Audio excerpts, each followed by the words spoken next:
একটু চিন্তা বেড়েছে, সিগারেটের আগুন, আগুনে সিগারেট ধরাচ্ছে, বিড়ির আগুনে বিড়ি ধরাচ্ছে। মানে কথা বলো না কেন? বিড়ির আগুনে বিড়ি ধরানো বোঝেন? বোঝেননি? হ্যাঁ, দেশলাই আর লাগে না, ম্যাচ লাগে না। আগের বিড়ির যে আগুন, ওইটা শেষ হতে হতে হ্যাঁ আর একটা ধরে গেলে টানতেছে। কি ব্যাপার? বাড়ি এসে বউডারে বলতেছে খুব চিন্তায় আছে। আমি দায়িত্ব নিয়ে বলছি, আপনি খুব চিন্তায়, নামাজ পড়ুন, পারলে নামাজটা লম্বা করুন, নামাজ লম্বা করুন, এরপর কোরআন তেলাওয়াত করুন, এরপর একক মনে আল্লাহর একটু জিকির করুন। দেখুন আপনার চিন্তা দূর হয়ে যাবে ইনশাআল্লাহ। ইসলামের ফর্মুলা তো নেবে না সমাজ, রসুলের ফর্মুলা নেবে না। রাত 12টা বাজে, টেনশন মুক্ত হতে কি বন্ধুদের ডেকে গল্প করতেছে। কি গল্প করছে জানেন? বলছে আমার যে গার্লফ্রেন্ড ছিল না, সে ব্রেক আপ করেছে। ব্রেক আপ বোঝেন? এই জগতের মানুষ যারা না, তারা এই জাতীয় শব্দ খুব ভালো।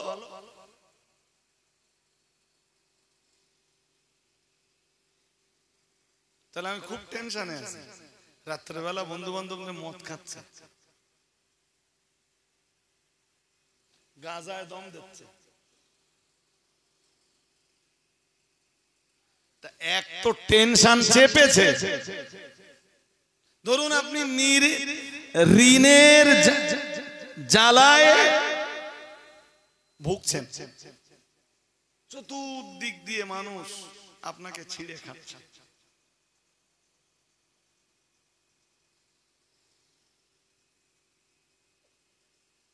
আপনি অন্য কোন রাস্তা বেছে না নি, আল্লাহর ইবাদতের রাস্তাটা বেছে নেন।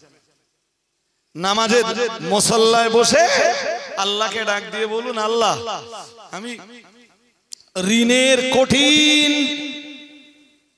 জালে জড়িয়ে গেছি, আল্লাহ পার হতে পারছি না, মুক্ত হতে পারছি না, আল্লাহ আপনি মুক্ত করুন। আল্লাহ পাকের কোরআন জানিয়েছে, মহান আল্লাহ জানিয়েছেন 28 পারা সূরাতুত তালাকের ভিতরে মহান আল্লাহ জানিয়েছেন ওয়ামাইয়াত্তাকিল্লাহ, মহান আল্লাহ জানিয়েছেন দুনিয়ার যে মানুষগুলো আল্লাহকে ভয় করে ইয়াজআল লাহু মাখরাজা, মহান আল্লাহ জানিয়েছেন আল্লাহ পাক রব্বুল আলামিন তাদের জন্য মুক্তির রাস্তা তৈরি করে দেন। আর একটু মন খুলে বলেন, আপনি যত বিপদে পড়বেন তত বেশি আল্লাহকে ভয় করুন। নাজাতের রাস্তা, মুক্তির রাস্তা তৈরি করে দিবেন কে? কে বলতেছেন এ কথা? আমার। আরে জোরে বলো না কেন? এই গল্প আমার, আল্লাহর কোরআন, কোরআন তার সাক্ষী, কোরআনুল কারীমের বক্তব্য। আল্লাহ বলতেছেন তুমি আল্লাহকে ভয় করো। তুমি জেলখানায় আসো, জেলখানা থেকে আল্লাহ তোমাকে নাজাতের রাস্তা তৈরি করে দিবেন। তুমি ঋণের বেড়া জালে আটকে আছো, আল্লাহকে বেশি ভয় করো, আমার আল্লাহ তোমাকে ঋণের বেড়া জাল থেকে নিষ্কৃতি দান করবেন। তুমি চিন্তার জালে আটকে আছো, খুব দুশ্চিন্তার বেড়া জালে আবদ্ধ হয়েছো, নো টেনশন, আল্লাহকে বেশি ভয় করো, আল্লাহ তোমাকে ওই দুশ্চিন্তার ভিতর থেকে বার করে আনবেন।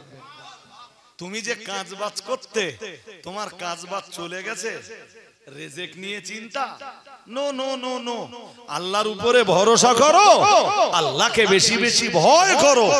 তোমার কাজ চলে গেছে তো কি আছে, আল্লাহ তোমার জন্য রিস্কের নতুন রাস্তা তৈরি করে দেবে। বুঝতে অসুবিধা হয়? ভাই এসব ফর্মুলা একটাও আমার নয়, কোরআনের ফর্মুলা। কিন্তু বহু জায়গায় শ্রোতারা গেলেই বলে হুজুর ঘটনা একটু বলবেন। কার ঘটনা? তাহলে নিজামুদ্দিন আউলিয়ার একটা ঘটনা আছে না, ওইটা ভালো করে বলবেন। আরে ভাই আমি জানি তো, আর সত্যি সত্যি জানি না। হযরত নিজামুদ্দিন আউলিয়া উনি উঁচু স্তরের একজন ওলি ছিলেন, ওলিয়ে কামেল। বাট তার লাইফ হিস্ট্রির ব্যাপারে আমি হালকা সালকা খুব বেশি কিছু আমি জানি না। বলে হুজুর ওই হারেবারের শাহ মনে পড়ে আপনাদের?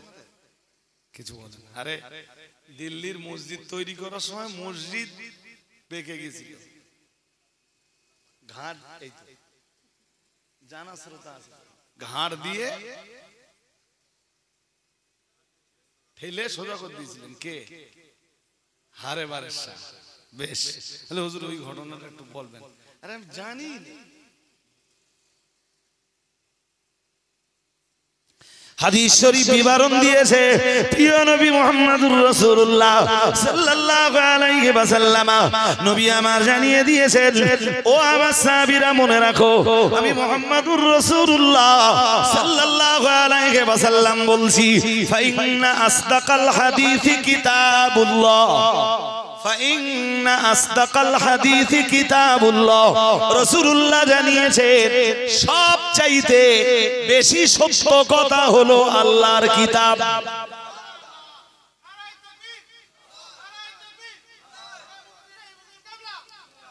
সবচেয়ে বেশি সত্য কথা কি? কথা বলেন না।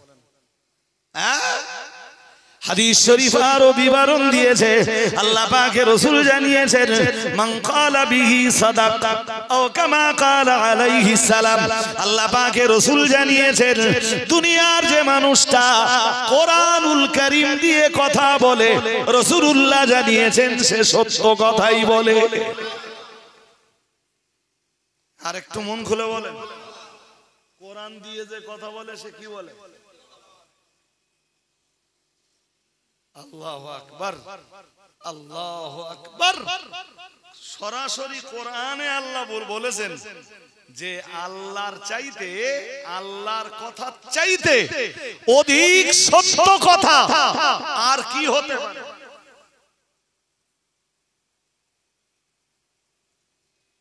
ভাই আপনার নাজাতের রাস্তা কোরআনে আছে, আপনার মুক্তির পথ কোরআনে আছে, আপনার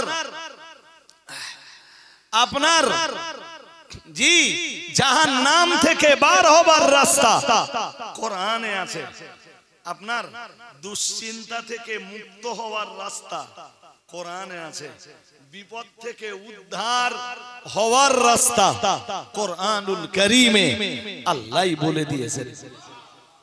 এই যে যেটা বোঝাচ্ছিলাম ভুলে যাইনি আমি, কোরআন শুধু দৈহিক রোগের ওষুধ না, শুধু সূরা ফাতিহা 100 রোগের ঔষধ। কোন সূরা? আমরা পড়ি তো মহব্বত থাকে না। तमाम কোরআনুল কারীমে যা আছে শুধু সূরা ফাতিহায় তাই আছে। আল্লাহ অন্য কোন সূরা না, প্রত্যেক রাকাতে রাকাতে অন্য সূরা পড়তে না বলে আমার আল্লাহ জি এই সূরা ফাতিহা পড়ার ব্যবস্থা করে দিয়েছেন। কেন বলুন? প্রত্যেক রাকাতে সূরা ফাতিহা পড়তে হবে কেন?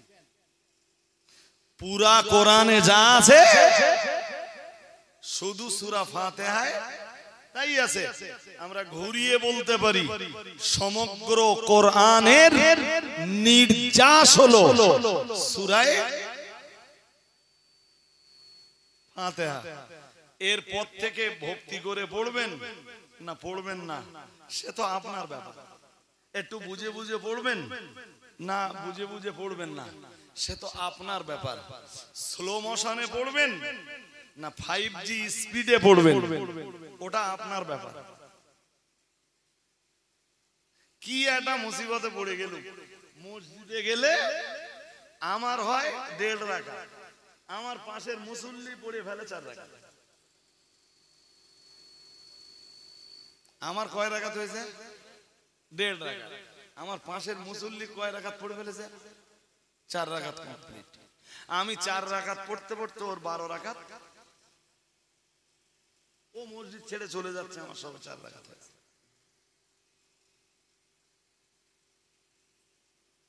মাঝে মাঝে হয়তো বলতে পারি না লোকেরে, তারে হয়তো ডেকে বলতে পারি না, কিন্তু মনের ভিতরে তো এই প্রশ্ন চিহ্নটা উদয় হয় বা এই প্রশ্নটা জেগে ওঠে যে আমি এই 14, 15, 16 বছর মাদ্রাসায় পড়লো, এত বছর মাদ্রাসায় পড়ি, আমার হচ্ছে 4 রাকাত। তো কোন মাদ্রাসায় না পড়ে ওর হচ্ছে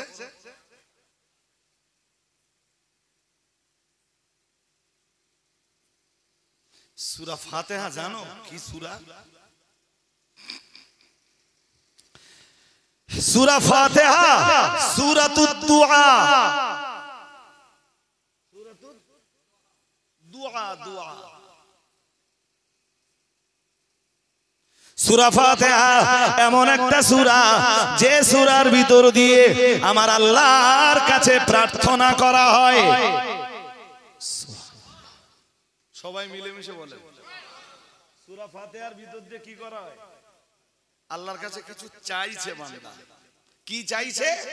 ওটা তো আছে, ওটা আছে ইহদিনাস সিরাতাল মুস্তাকিম, সিরাতাল লাযিনা আন'আমতা আলাইহিম গায়রিল মাগদুবি আলাইহিম ওয়ালাদ-দাল্লিন। কে চাইছে? বান্দা। কার কাছে চাইছে? জোরে বলে। তা আপনি ধরেন এই লোকের কাছে এসে কিছু চাইবেন, আচ্ছা এই লোকের কথা ছাড়েন, আপনার পঞ্চায়েত প্রধানের কাছে কিছু চাইবেন, তো চাইবার সময় যে হড়বড় যদি করেন, প্রধান খুশি? জোরে বলেন। যে খুব ব্যস্ততা দেখাচ্ছে, প্রধানের কাছে যেই জিনিসের জন্য গেছেন পাবেন। প্রধানের কাছে যদি বলেন, দেখো ভাই প্রধান, প্রধান সাহেব তুমি যা ব্যস্ত আমি তার চেয়ে, এমএলএ এর কাছে যে যদি বলে, এমএলএ সাহেব তুমি আমার গায়ে এমএলএ, আমরা ভোট না দিলে তুমি এমএলএ হবি, কিন্তু তোমার চেয়ে আমি আজকে ব্যস্ত হয়েছি, যেটা নিতে এসেছি তাড়াতাড়ি দাও, পাওয়া যাবে? যদি বলেন ডাক্তারের কাছে যে ব্যস্ততা দেখালি, ডাক্তার তাড়াতাড়ি দেখে ছেড়ে দেয়। দুনিয়ার কোন জায়গায় তোমার ব্যস্ততা নেয় না। হ্যাঁ, তোমার প্রয়োজনে যখন তুমি যাও তখন কেউ তোমার ব্যস্ততা দেখে না। নামাজে যখন দাঁড়াও তো চাও কার কাছে? জোরে বলে না, কার কাছে চাইছি? এই জন্য সূরা ফাতিহার আর এক নাম, 25টা নাম আছে সূরা ফাতিহার। কয়টা? খুব ভালো হয় যদি এক মজলিসে সূরা ফাতিহার 25টা নাম আর নামের ব্যাখ্যা। এখন আমি 25টা নাম বলতে পারবো না, ও ভাই সাহেব মনে থাকে না, ওই টাটকা একটু দেখবো, 10 মিনিট আগে বলে দেবেন, গাড়িতে দেখতে দেখতে আসবো, এসে নামবো, টাটকা টাটকা ঝেড়ে দিয়ে আবার চলে যাবো ইনশাআল্লাহ। সূরা ফাতিহার 25টা নাম এবং তার ব্যাখ্যা, যে কেন এই নামটা দেওয়া। তো সূরা ফাতিহার এক নাম হলো সূরাতুদ দুআ, দোয়া করা সূরা। কি করা সূরা? জোরে বলো। তা দোয়া করতেছেন মানে আল্লাহর কাছে কিছু চাইতেছেন। তো আমার দিকে ভাই সাহেবরা এক চিলতা মন বাইরে দেন না। আমি এই সময় নষ্ট হলে আমার খুব কষ্ট হয়, উঠেছি ও শুরু করেছি, চাইলে আমিও ভূমিকায় 35 মিনিট নেলে দিই। 2-1টা গজল তো আমিও জানি না। হ্যাঁ না কিছু বলবেন তো? হ্যাঁ, উঠে তো একটা 15 মিনিটের দোয়া আমও করতে পারবো, পারবো না? পারবো। আল্লাহর প্রশংসা করেছি, রাসূলের প্রতি সালাত সালামের নজরানা প্রেরণ করে আলোচনা শুরু করেছি। সময় লস করান না বাবা। জি, তো কি বোঝাচ্ছিলাম? দোয়া করবা সূরা, সূরা সূরা ফাতিহা। হাদিসে কুদসিতে আসছে, নবীজি বলেন আল্লাহ তাআলা ঘোষণা দিয়েছেন সূরা ফাতিহা এমন একটা সূরা, রাসূলুল্লাহ জানিয়েছেন স্বয়ং রব্বুল আলামিন ঘোষণা দিয়েছেন নিসফুল্লি ওয়া নিসফুল্লি আবদি ও কামা ক্বালা আলাইহিস সালাম। মহান আল্লাহ নিজেই ঘোষণা দিয়েছেন সূরা ফাতিহার অর্ধেকটা হলো আমার আর অর্ধেকটা হলো আমার বান্দার। সুবহানাল্লাহ, খুব ভালো করে বলেন। সূরা ফাতিহার অর্ধেক আমার আর অর্ধেক আমার, জোরে বলেন, বান্দার। বান্দা আমি না, বান্দা ইনি নন, বান্দা আপনারা নন। তাহলে সূরা ফাতিহার অর্ধেক কার? সবাইকে বলতে হবে আল্লাহর, আর বাকি অর্ধেকটা কার? কেমনে জানেন? এইটা বুঝবার জন্য সূরা ফাতিহার তাফসীর নিয়ে আলোচনা করতে হবে। ভাই সাহেব, এই বহু হুজুর আছে পাজামা গরম হয়ে যাবে, শুধু বলবেন যে হুজুর ইধার উদার করলে হবে না, 1.5 ঘন্টা টাইম আছে, শুধু সূরা ফাতিহার তাফসীরটা করবে।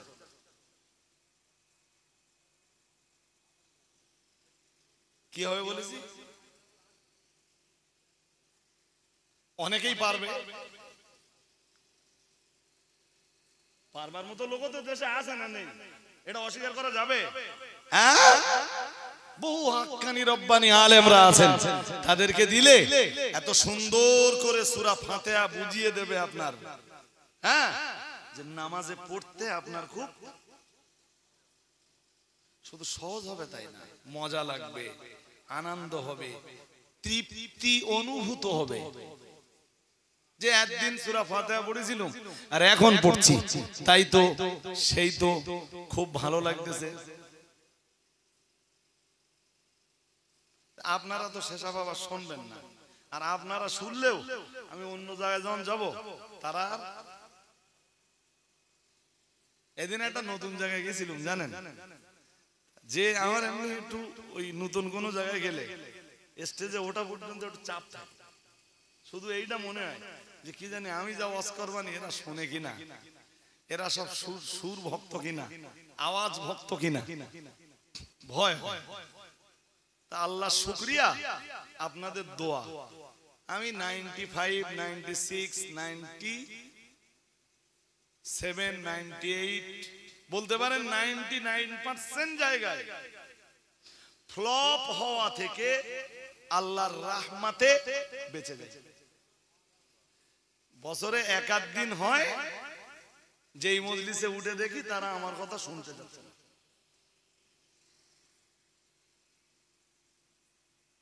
হাজারিনে মজলিস,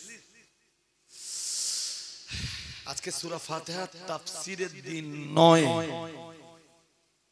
এই যে আপনারা পড়তেছেন না আলহামদুলিল্লাহি রাব্বিল আলামিন, শুরুতেই বললেন तमाम প্রশংসা কার? সবাই বলেন আল্লাহ। সমস্ত প্রশংসা বলুন, প্রশংসার হকদার আমি না, প্রশংসার হকদার ইমামে না, প্রশংসার হকদার নেতা না, প্রশংসার হকদার আল্লাহ। প্রধানমন্ত্রীও প্রশংসা পাবার যোগ্য না। আজকে যেটাই প্রধানমন্ত্রী আছে, কালকে সেটাই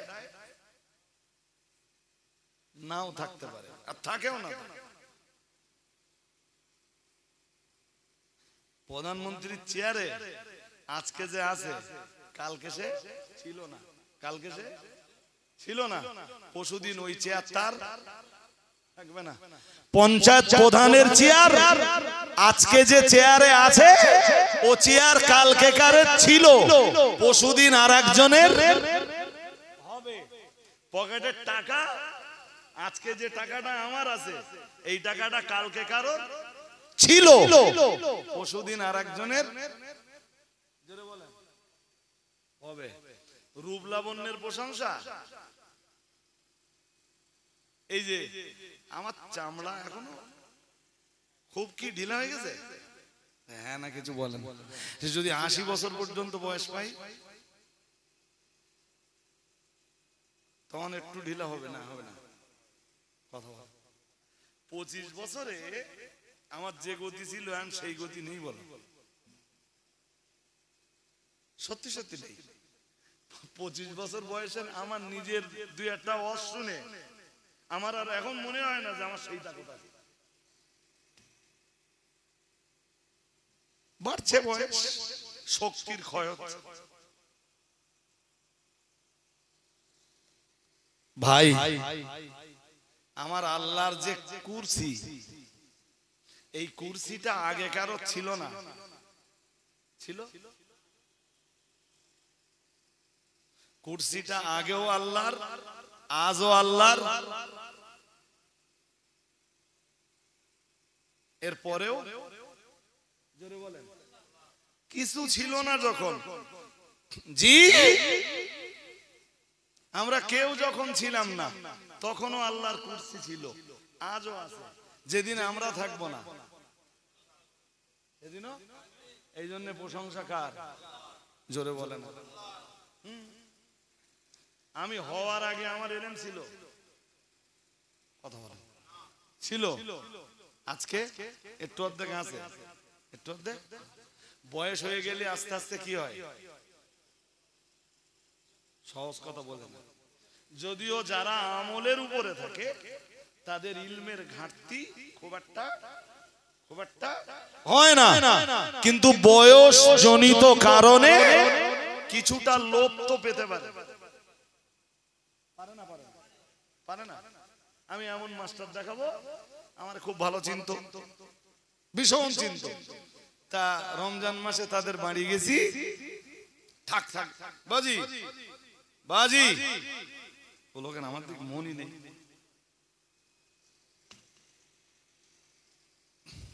রমজান মাসে গেছি, তা স্যারের যে সালাম দিয়েছি, বয়স কত? ওই 70 বা 70-এর আশপাশে বা 70 প্লাস হতে পারে, যাই হোক। তো সালাম দিয়েছি, সালামের উত্তর তো দিলেন, অথবা সালামের উত্তর দিলেও ছেলের জিজ্ঞেস করতে কে, মানে আমার চিনতে পারতেন, আমার বিশাল চিন্ত। বলছে কে? বলছে মাওলানা রজব আলী সাহেব এসেছেন। বলছে কোন রজব আলী? বলছে নারায়ণপুর বাড়ি। বলছে কোন নারায়ণপুর? আচ্ছা যদি বলে বসিরহাট থানার অধীনস্থ সোলাদানার নারায়ণপুর, তো আবার প্রশ্ন করবে কোন সোলাদানা? তা আমারে বলছে মাস্টারমশাই, ছেলেও মাস্টার, বলছে হুজুর আচ্ছা ভাই আমি অনেক আগে বুঝে গেছি, যখন সালাম দেওয়ার পরে জিজ্ঞেস করেছে কে, তখন বুঝে গেছি একটা মাস্টার লোক ছিল, সেই লোক জিজ্ঞেস করছে কে। দ্যাটস মিন চিনতে স্মৃতিশক্তি কি হয়েছে? তাহলে আমাদের আজকে যে এলেম আছে, কালকে সে এলেম, গতদিন পিছনের দিনে সেই এলেম ছিল না, সামনের দিন ততটা পরিমাণ এলেম থাকবে না। বিদায় নেব, এলেমও বিদায় নেবে। আরে খোদ রসুলের ব্যাপারে আল্লাহ বলতেছেন কোরআনুল কারীমে, কি বলছেন?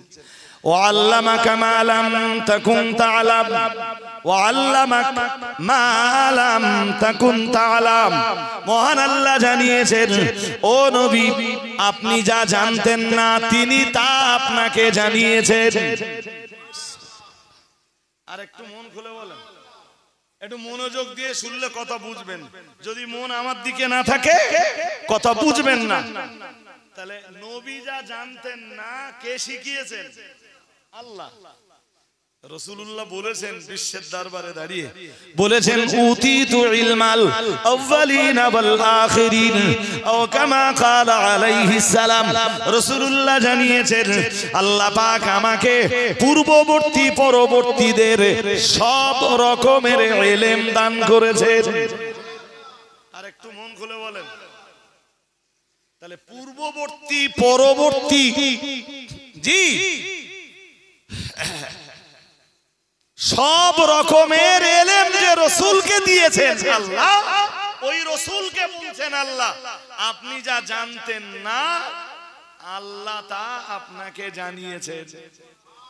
আর একটু মন খুলে, তাহলে রাসূলের জীবনের একটা সময় তিনি পূর্ববর্তী পরবর্তীদের সব রকমের ইলমের হকদার হলেও আল্লাহর এই বক্তব্য অনুযায়ী স্পষ্ট হয় যে একটা সময় ছিল যে সময় রাসূল এই ইলমের অধিকারী ছিলেন।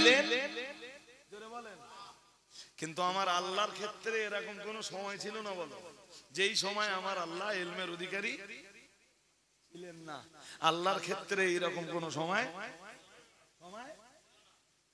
আবার বান্দা থেকে সৃষ্টি থেকে বেখবর হয়ে যাবেন আমার আল্লাহর জন্য এমন কোন সময় সামনে আসতেছে? জোরে বলে না। হ্যাঁ, আল্লাহ বলতেছেন তোমরা যা করো আমি সব। আপনাদের বোধহয় বুঝতে অসুবিধা হচ্ছে। আচ্ছা, আর একটুখানি বুঝলে হয়ে যাবে। বলেন তো প্রশংসা দাতার না প্রশংসা গ্রহীতার? বোঝেন কথা? ইনি আমায় কিছু দিলেন আর আমি হাত পেতে নিলাম। এমনি হাদিসে এসেছে আল ইয়াদুল উলিয়া, এই যে এটা দেখেন এই হাত উপরে আর আমার হাত কি? নবীজি বলতেছেন আল ইয়াদুল উলিয়া খায়রুম মিন ইয়াদিস সুফলা অথবা খায়রুম মিনাল ইয়াদিস সুফলা। রাসূল বলছেন নিচুওয়ালা হাত অপেক্ষা উঁচুওয়ালা হাত উত্তম।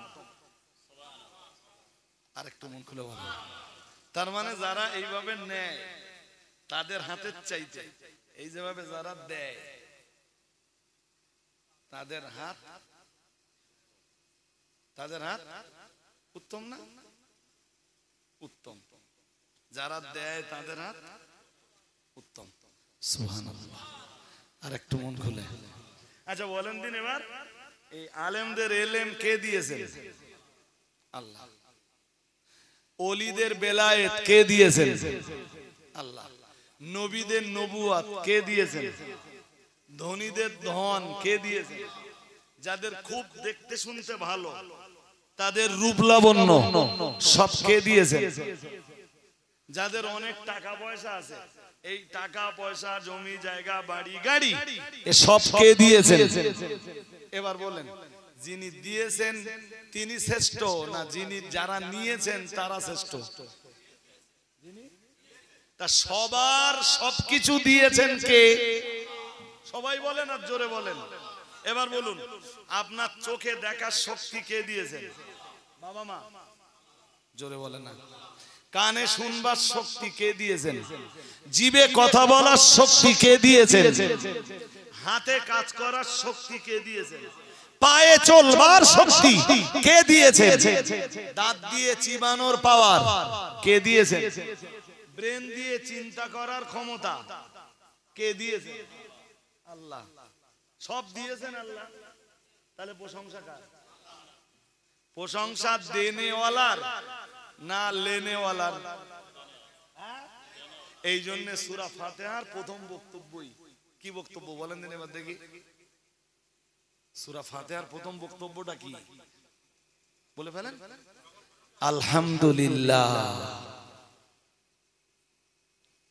ঘুমাচ্ছে নাকি? ঘুম পাচ্ছে না তো? হালকা? তুই একদিন আমার দিনের বেলা খুব ঘুম পায়।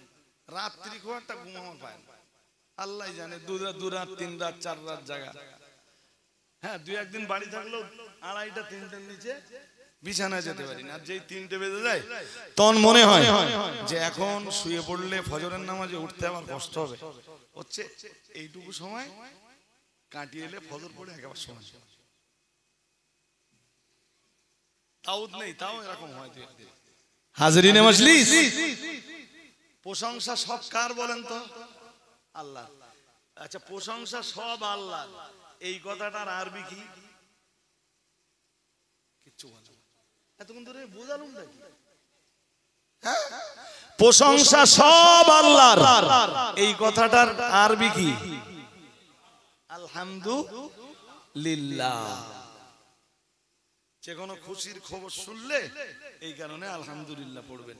কোরআনের অনেকগুলা সূরা শুরু হয়েছে, সূরা ফাতিহা শুরু হয়েছে আলহামদুলিল্লাহ দিয়ে, সূরা ফাতির শুরু হয়েছে আলহামদুলিল্লাহ দিয়ে, সূরা আনআম শুরু হয়েছে আলহামদুলিল্লাহ দিয়ে, সূরা কাহাফ শুরু হয়েছে আলহামদুলিল্লাহ দিয়ে। মনে হয় কোরআনুল কারীমের 7টা সূরা আল্লাহ শুরুই করতেছেন আলহামদুলিল্লাহ দিয়ে। কয় সূরা? 7 সূরা। আমার হয়তো একটু এদিক ওদিক হতে পারে, তাই মনে হচ্ছে খুব একটা এদিক ওদিক হবে না। খুলে দেখবেন যে আলহামদুলিল্লাহ দিয়ে কোন কোন সূরা শুরু হয়েছে। সূরা কাহাফ শুরু করতেছেন আলহামদুলিল্লাহিল্লাযী আনজালা আলা আবদিহিল কিতাবা, আলহামদুলিল্লাহিল্লাযী আনজালা আলা আবদিহিল কিতাবা ওয়া লাম ইয়াজআল লাহু ইওয়াজা قيما لينذر بأسا شديدا من لدنه ويبشر المؤمنين الذين يعملون الصالحات أن لهم أجرا حسنا خالدين فيها أبدا. কে শুরু করছেন? আল্লাহ। কি দিয়ে শুরু করছেন? আলহামদুলিল্লাহ দিয়ে। কত ভালো বাক্য, এটা আপনারা তো জানেন না। ইমাম ফখরুদ্দিন রাজি তাফসিরে কাবীরের ভিতরে তাফসীর লিখতে লিখতে পরিষ্কার লিখেছেন যে আলহামদুলিল্লাহ শব্দটার ভিতরে, আলহামদুলিল্লাহ বাক্যের ভিতরে 8টা অক্ষর আছে। কয় অক্ষর? জোরে বলেন। আর জান্নাত আছে 8টা। কেউ আলহামদুলিল্লাহ বললে আমার আল্লাহ তার জন্য জান্নাতের 8খানা দরজা ওপেন করে দেয়। কয় দরজা? জোরে বলেন। সে যদি নামাজে হয় আমার আল্লাহ ওই নামাজির উপরে কেতনা খুশি হয়, আমার বান্দা আমার জন্য দাঁড়িয়েছে, দুনিয়ার সবকিছু হারাম করে দিয়েছে। সবকিছু বলেন বলেন। এই যে তাহরিমুহাত তাকবীর, আমি একটা হাদিসের অংশ বলছি, আপনাদের মনোযোগ আছে কিনা জানি না। নবীজি বলেন নামাজের সূচনা আল্লাহু আকবার। এখন বাইরের সবকিছু হারাম, বাইরের সবকিছু, ব্যবসার চিন্তা এখন আর করতে পারবেন না, আলা ওলাদের চিন্তা এখন আর করতে পারবেন না। নামাজের বাইরে যেইগুলো হালাল ছিল এখন আল্লাহু আকবার বলে যেই হাত বেঁধেছেন সঙ্গে সঙ্গে সবকিছু, জোরে বলেন। এখন শুধু কার গুণগান, এখন শুধু কার প্রতি মনোনিবেশ, এখন কার জন্য রুকু, এখন কার জন্য সাজদা, এখন কার জন্য তাসবিহ, এখন কার জন্য আল্লাহু আকবারের আওয়াজ।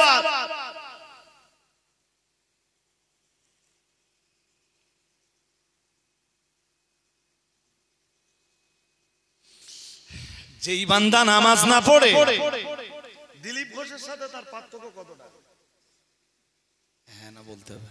বল, দিলীপ ঘোষও নামাজ পড়ে না, তুমিও নামাজ পড়ো না, তোমার সাথে দিলীপ ঘোষের আর তফাৎ কি আছে? যদিও শরীয়তের মূল মসলা হলো যারা নামাজ নষ্ট করে কিন্তু নামাজ অস্বীকার করে না তারা মুরতাকিবে কাবীরা। এ আবার আরেক আরবি শব্দ বলে ফেললো। যারা নামাজ ইনকার করে না, অস্বীকার করে না, বলে হ্যাঁ নামাজ আছে, পড়ার দরকার আছে, পড়তে হবে, নামাজ না পড়লে নাজাত নেই, এরপরও নামাজ পড়ে না। দ্যাটস মিন নামাজ অস্বীকার করে না, কিন্তু নামাজ আদায় করে না। এদেরকে আরবিতে বলে মুরতাকিবে কাবীরা। কি বলে? ও কঠিন হয়ে যাচ্ছে বলা আপনাদের জন্য।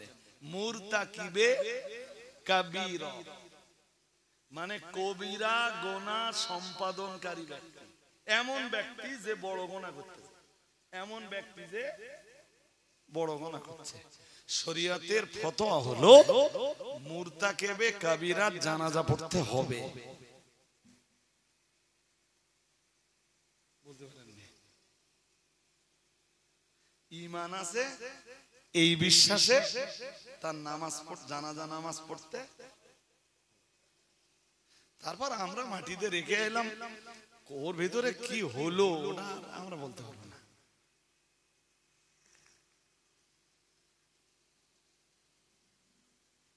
আপনাদের গোয়াল ঘরের গরু ও মসজিদের আজান হলে নামাজ পড়ে না। আর পরের কথাটা আপনারা বলেন, আমি আর বলে আপনাদের কষ্ট দিচ্ছি না। গোয়াল ঘরের গরু আর এই তো বলেন, আপনারা বলেন একটু দেখি, দুই একটা কথা তো আপনাদের কাছে আমার একটু শুনতে ইচ্ছা হয়। শুধু হুজুরির তো একা বকালি হবে না ভাই সাহেব, মাঝে মাঝে আপনাদেরও হালকা হালকা হালকা হালকা বকতে হবে। কেন নামাজ পড়েন না? আল্লাহর প্রশংসা বাইরে করা আর নামাজের ভিতরে করা দুই জিনিস কখনো একরকম হতে। জোরে বলেন।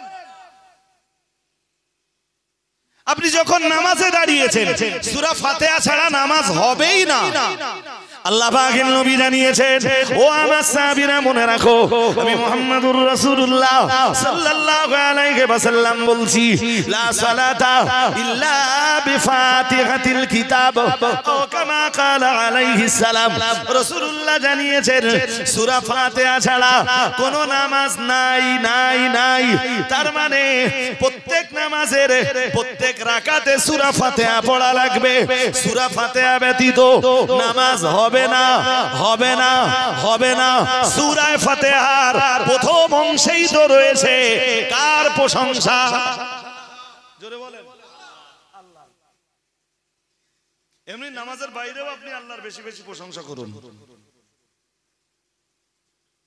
বলছিলাম ইমাম ফখরুদ্দিন রাজি সূরা ফাতিহার তাফসীর লিখতে যে শুধু আলহামদুলিল্লাহ বাক্যটার ব্যাখ্যা দিতে যে লিখতেছেন যে কেউ আলহামদুলিল্লাহ পড়লে তার জন্য আমার আল্লাহ জান্নাতের 8টা দরজার 8টাই ওপেন করে দেয়।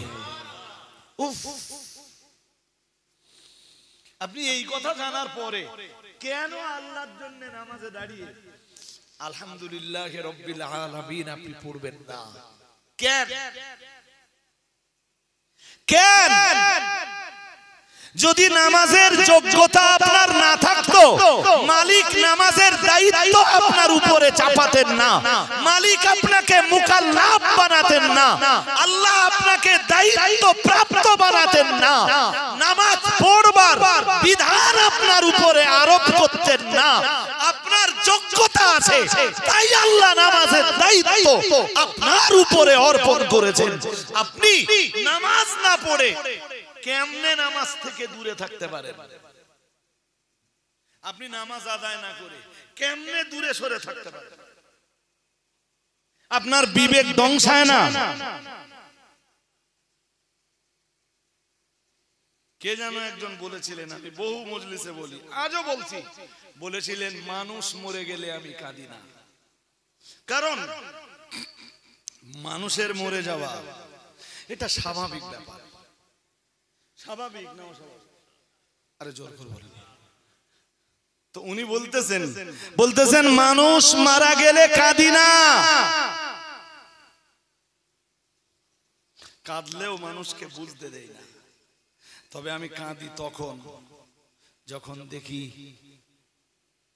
মানুষ বেঁচে আছে, মানুষের বিবেক মারা গেছে।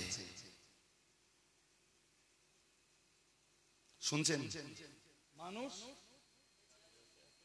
বেঁচে আছে, বিবেক মারা গেছে, তখন আমি খুব কাঁদি। লোকটা বেঁচে থাকা অবস্থায় বিবেক মারা গেল। আপনি কি এই কথাটা নিয়ে কোনোদিন ভেবেছেন যে আমি সবকিছু করতে পারছি, শুধু নামাজটা পড়তে পারছি না?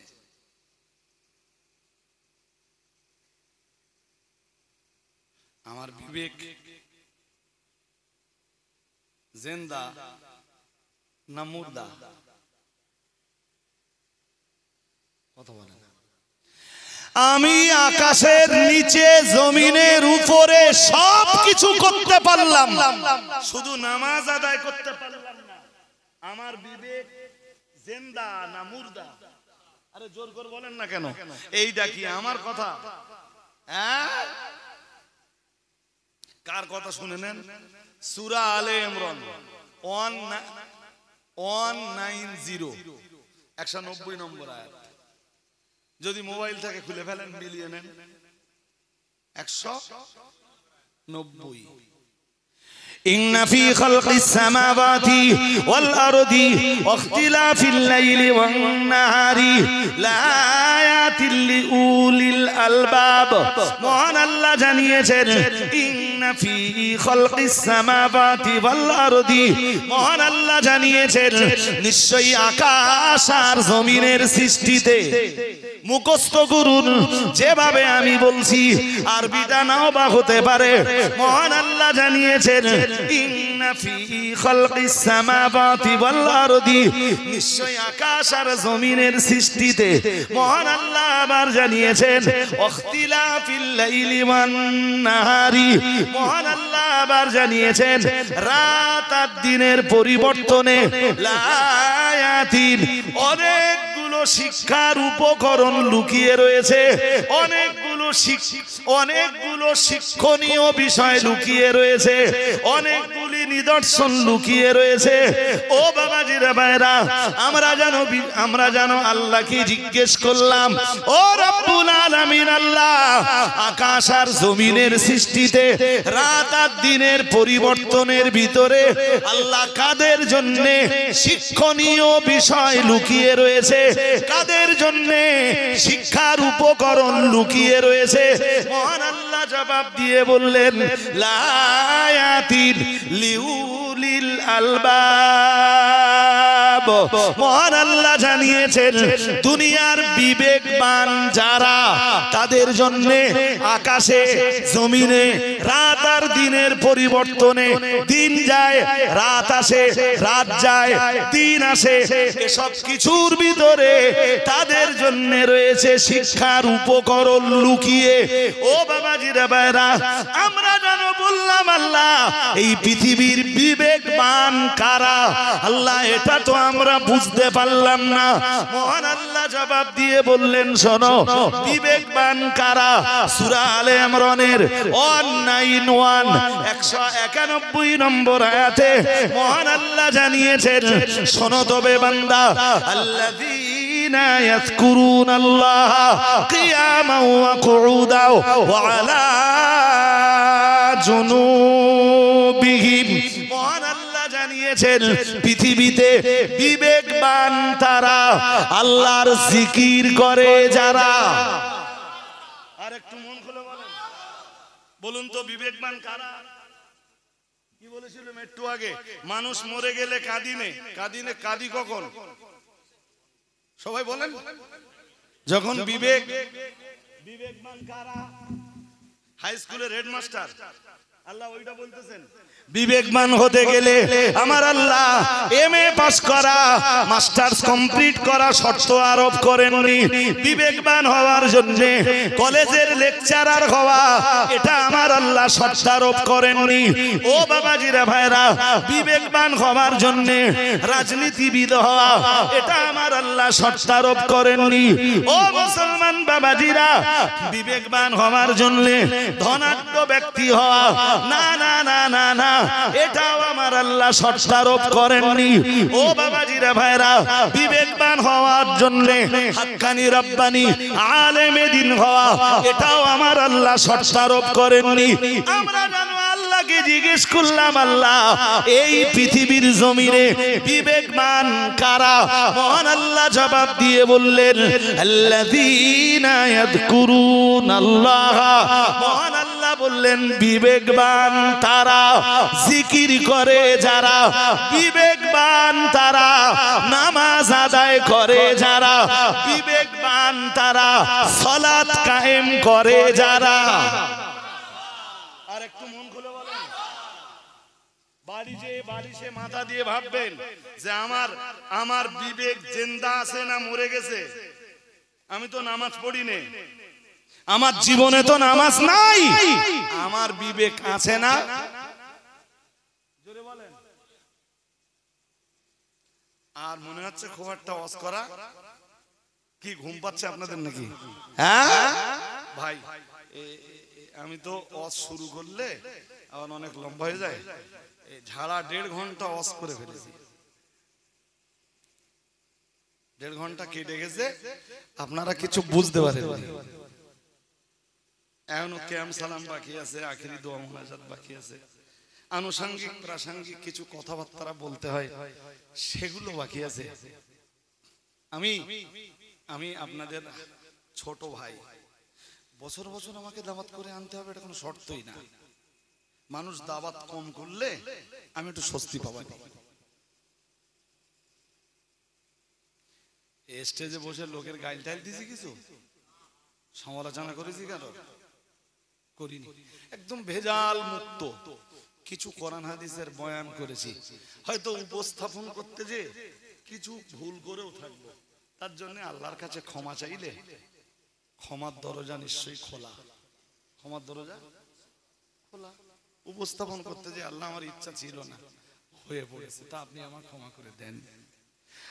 আমি অ্যাকচুয়াল ওয়াজ করার মতো যোগ্য ব্যক্তি না। আপনার যোগ্যতা আছে বলেই আল্লাহ আপনাকে নামাজের দায়িত্ব দিয়েছেন, রোজার দায়িত্ব। যেদিন রোজা রাখবার যোগ্যতা আপনার থাকবে না, আল্লাহ আপনার উপর থেকে হুকুম উঠিয়ে নেবেন। হুকুম কোরআনে আছে তো, সেও সূরা বাকারার 286 নম্বর আয়াতটা এখনো সে পড়াই হয়নি। বলতেছিল একটুখান পড়বো, সে খুলে তো আর পড়াই হয়নি।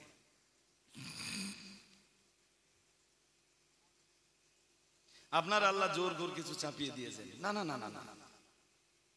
সুতরাং আপনি নামাজি হন, বিবেকটা জাগ্রত রাখুন, বিবেকটাকে মরে যেতে দেন না। আপনি আল্লাহর প্রশংসা করবেন নামাজের বাইরে যেমন। ও বাবাজিরা ভাইরা, রাত দিনে আমার আল্লাহ 5 বার করে আপনার মতো বিবেকবানের উপরে নামাজ চাপিয়ে দিয়েছেন।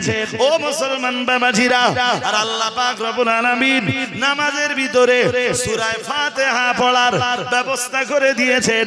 আমি হাদিস শোনাচ্ছিলাম, প্যারা নবী আমার জানিয়েছেন, লা সালাতা ইল্লা বিফাতিহাতিল কিতাব। রাসূলুল্লাহ জানিয়েছেন, সূরা ফাতিহা ব্যতীত নামাজ হয় না, হয় না। বলে ফেলেন, হয় না। আপনি সূরা ফাতিহা দিয়ে শুরু করবেন, আলহামদুলিল্লাহ। तमाम প্রশংসা কার? জোরে বলেন। আমরা যেন জিজ্ঞেস করলাম, সবাই কি শুনছেন নাকি? শুনছেন, আলহামদুলিল্লাহ। আমরা যেন জিজ্ঞেস করলাম, আল্লাহ সমস্ত প্রশংসা যার, তার পরিচয়টা কি পেতে পারি? আল্লাহ আল্লাহ বললেন কেন নয়, অবশ্যই তার পরিচয় পেতে পারো। আমরা বললাম কেমন পরিচয়? আল্লাহ বললেন রাব্বিল আলামিন। রাব্বিল আসলে ছিল রব্বুল আলামিন, আসলে কি ছিল? আরবি ব্যাকরণের কায়দায় পড়ে হয়ে গেছে রাব্বিল। রাব্বিল কেন হয়েছে এটা সব হুজুরই বলতে পারবে। সূরা ফাতিহার ওই প্রথম আয়াতে রব্বুল আলামিন ছিল, রব্বিল আলামিন কেমনে হলো এইটা সব হুজুরে। আবার অনেক বহু হুজুর আছে, জিজ্ঞেস করলেই বলে বলে, বাট আপনাদেরকে বলে আমি বোঝাতে পারবো না। মাদ্রাসা ছাত্রদের মোটামুটি একটু ডাগর ছাত্র, যারা বড্ড কচি হলেই আবার সে বুঝবে না। আমরা বললাম প্রশংসা যার, তার পরিচয় কি পেতে পারি? আল্লাহ বললেন ইয়েস, অবশ্যই পেতে পারো। তার প্রথম পরিচয় রব্বুল আলামিন। সুবহানাল্লাহর আওয়াজ স্লো হয়ে গেছে। প্রথম পরিচয় কি? কে? রব্বুল আলামিন। প্রশংসা যার, তিনি রব্বুল। রব্বুল সাংঘাতিক ব্যাখ্যা শুধু রব্বুল আলামিন। শুনছেন? শুধু রব্বুল রব্বুল আলামিন মানে হলো, রবের মানে হলো লালন পালনকারী। লালন, সবাই বলেন লালন পালনকারী, এটা রবের মানে এটা। আর আলামিন, আলামের বহু বচন। আলাম মানে হলো জগৎ। তাহলে আমরা একসাথে বলতে পারি যিনি জগৎ সমূহের লালন পালনকারী, সেই আল্লাহর জন্য তামাম প্রশংসা। আর একটু মন খুলে আমরা যেন বললাম আল্লাহ প্রশংসা যার, তার এক পরিচয় পেলাম রব্বুল আলামিন। আর কোন পরিচয়? আল্লাহ বললেন আছে তো। আমরা বললাম কি? আল্লাহ বললেন আর রহমান। আর এই এক এক পরিচয় নিয়ে ব্যাখ্যা করলে এক এক রাত কেটে যাবে। তার দ্বিতীয় পরিচয় বলে ফেলুন, সবাই বলেন আল্লাহকে একটু রহমান বলে ডাকেন। দ্বিতীয় পরিচয় আর রহমান। এই নামে আবার আল্লাহ একটা সূরা দিয়েছেন, আর রহমান আল্লামাল কুরআন খালাকাল ইনসান আল্লামাহুল বায়ান। সুবহানাল্লাহ। আর একটু মন খুলে বলেন তো প্রশংসা সব যার, তার প্রথম পরিচয় কি? ভুলে যাচ্ছে। আরে প্রশংসা সব যার, তার প্রথম পরিচয় কি? রব্বুল আলামিন। ভুলে গেলে কেমনে হয়? তাহলে আমি এত বকতেছি কেন? দ্বিতীয় পরিচয় কি? সবাইকে বলতে হবে, আরো জোরে বলেন আর রহমান। আমি রহমানেরও ব্যাখ্যা দিচ্ছি না। তৃতীয় পরিচয়, এই যে তৃতীয় পরিচয় আর রহিম।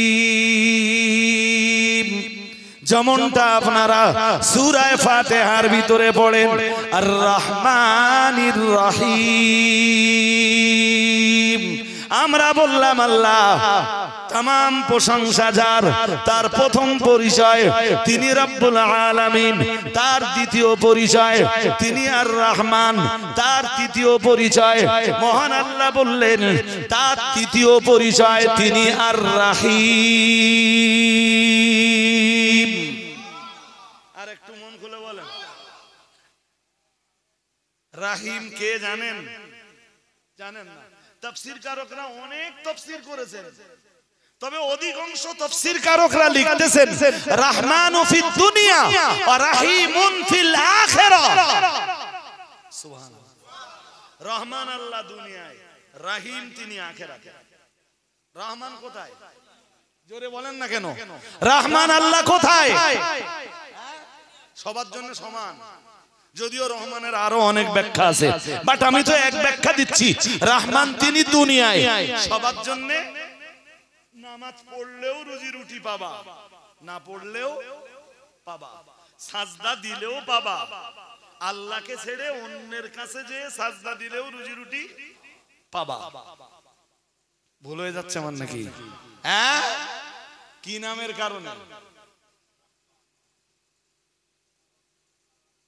বুঝতে পারতেছেন না? আকাশ থেকে যখন বর্ষণ হবে, নামাজ পড়লেও তোমার জমিতে বর্ষণ হবে, নামাজ না পড়লেও তোমার জমিনে পানি হবে। কেন জানো? কোন নামের কারণে?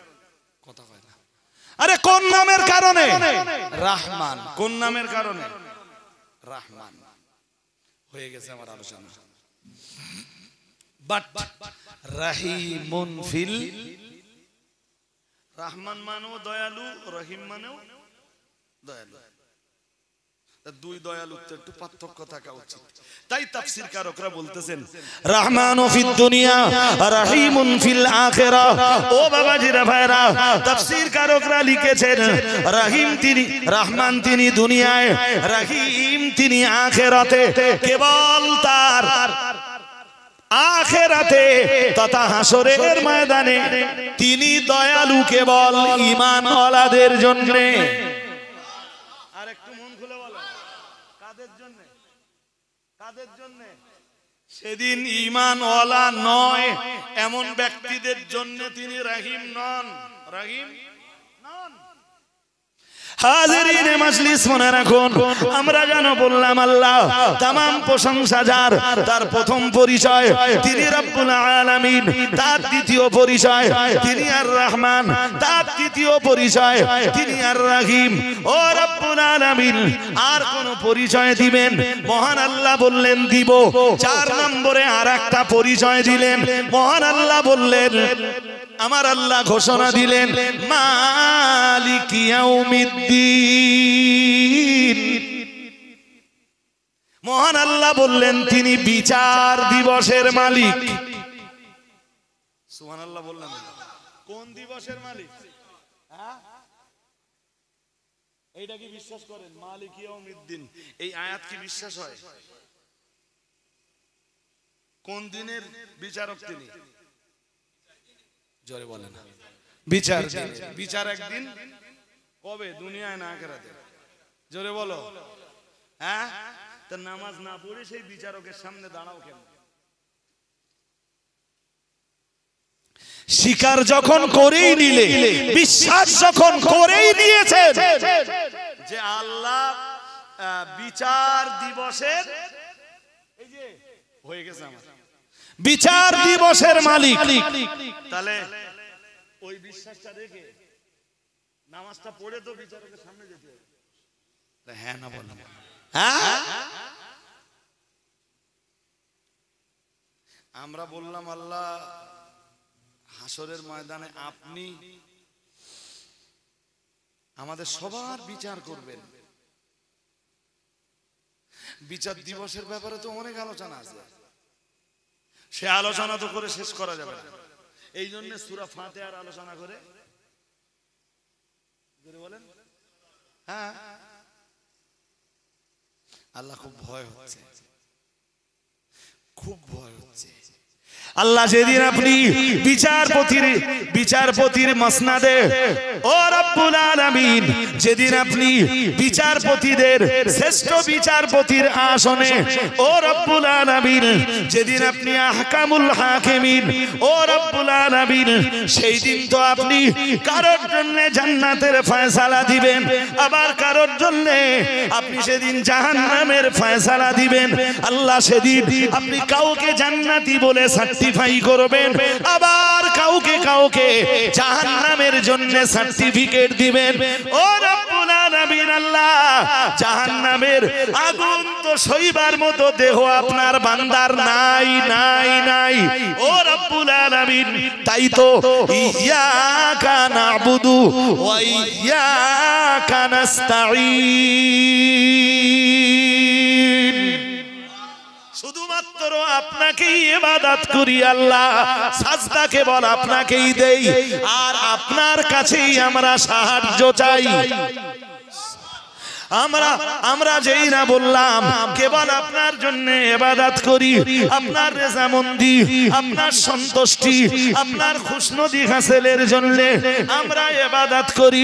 কেবল মাত্র আপনার সাজদা, কেবল মাত্র আপনার রুকু, কেবল মাত্র আপনার তাসবিহ, কেবল মাত্র আপনার কিয়াম, কেবল মাত্র আপনার কুউদ, কেবল মাত্র আপনার।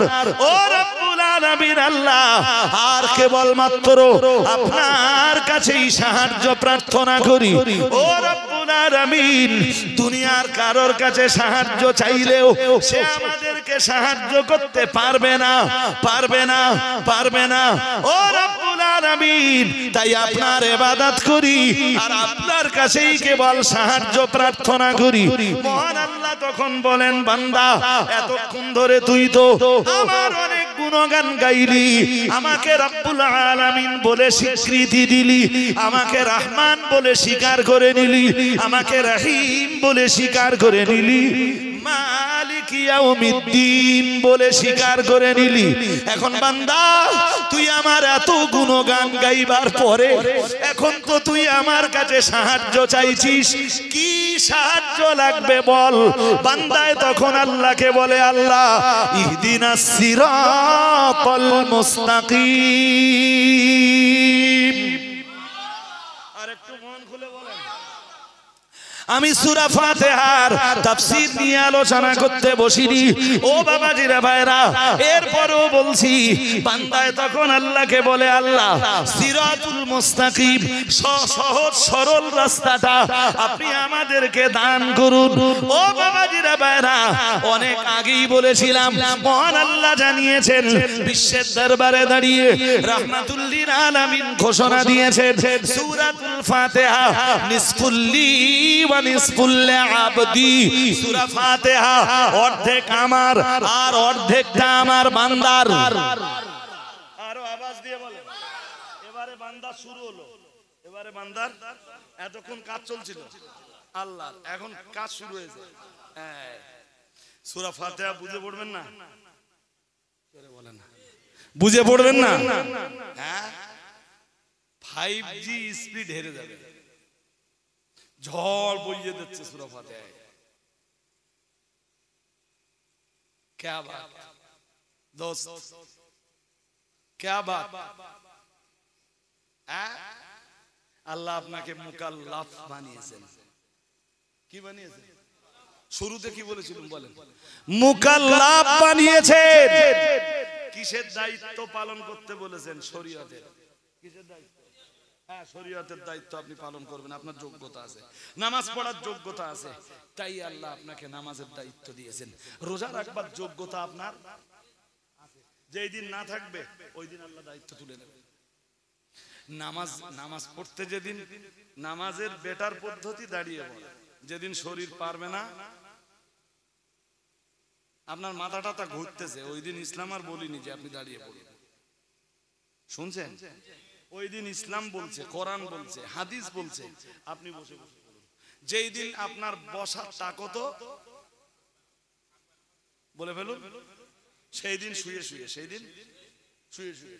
শরীয়ত আপনার উপর জোর করতেছে, জোরে বলেন, জোর করতেছে।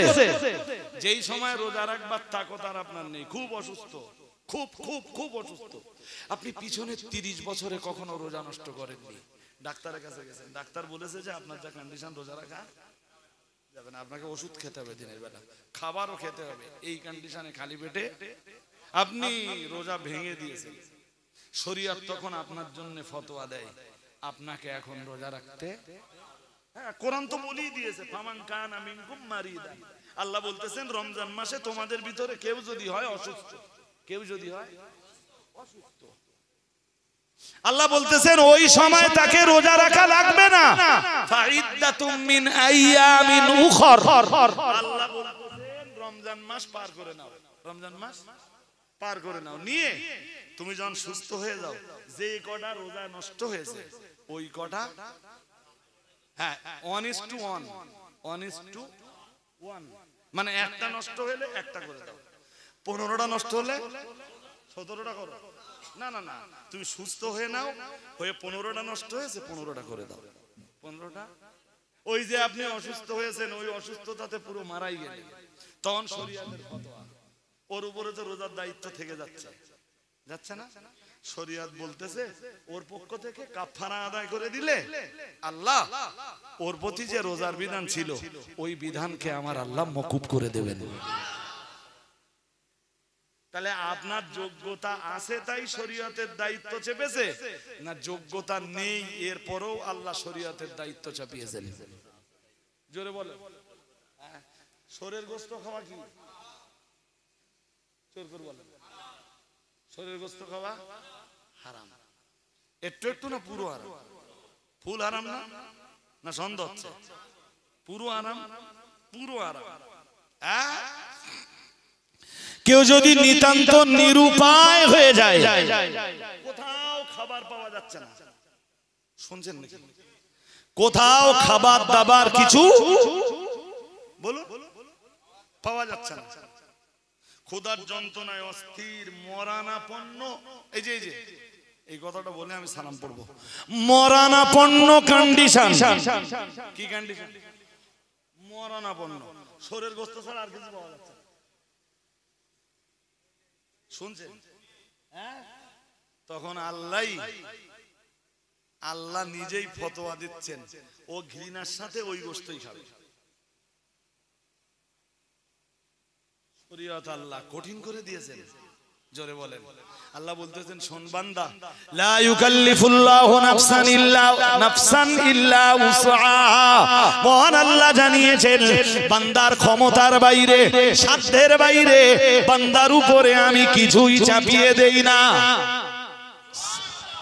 আমার বান্দা যেটা পারবে না, আমার বান্দার উপরে তেমন কোন বিধান আমি কখনোই চাপিয়ে। জোরে বলেন।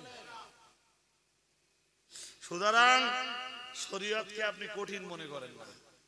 হাদিসে আসতেছে, নবীজি বলেন, ইন্নাদ দীনা ইউসরুন, নিশ্চয়ই ধর্ম সহজ। সহজ। জোরে বলেন। ধর্ম আমাদের মতো কিছু মৌলবি আছে, তারা কঠিন করে দিয়েছে। স্টেজে উঠেই বলে, বাবা ধর্ম পালন অত সহজ না। ওরে সাংঘাতিক। শ্রোতারা ভাবলে যে ধর্মতালি, হ্যাঁ ধর্ম কঠিন হবে যদি মৌলবীর বাবার তৈরি করা হয়। আর ধর্ম যদি আল্লাহর দেওয়া ধর্ম হয়, দিন যদি আল্লাহর দেওয়া দিন হয়, তাহলে বিশ্বের দরবারে দাঁড়িয়ে রাসূল বলতেছেন, ইন্নাদ দীনা ইউসরুন, নিশ্চয়ই ধর্ম সহজ। সহজ। জোরে বলুন, সহজ। সুবহানাল্লাহ। আর একটু মন খুলে। আর মৌলবীর যদি 14 গোষ্ঠীতে ধর্ম তৈরি করে থাকে, তাহলে ধর্ম। সুতরাং ধর্মকে কঠিন মনে করেন না, আপনি মুকাল্লাফ, দায়িত্ব পালন করুন। উঠে দাঁড়ান, সালাম পড়ি। ইয়া নবী সালাম,